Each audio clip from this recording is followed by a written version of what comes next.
Ito ay tinatawag sa amin na pansit bato. Masarap itong pangmerienda at panghanda. Ito yung version ko kung paano ako magluto ng pansit bato. Ang pinakauna kong ginawa, nagprito muna ako ng squid ball. Nang matapos ko na nga maiprito yung squid ball, yung pinagprituhan, doon na rin ako naggisa ng bawang sibuyas.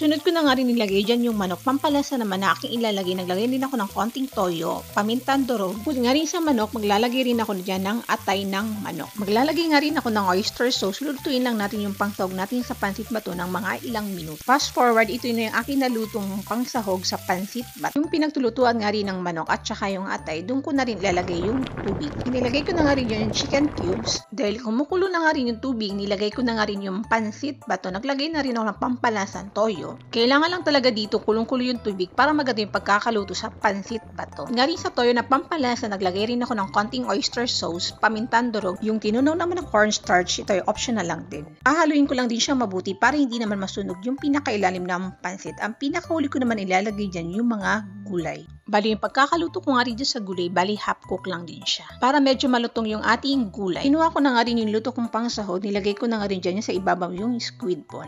Ito na nga pala yung aking nalutong pansit bat. Para lalong masarap yung ating pansit bato, naglalagay nga rin ako dyan ng suka, bukod nga rin sa kalamansi.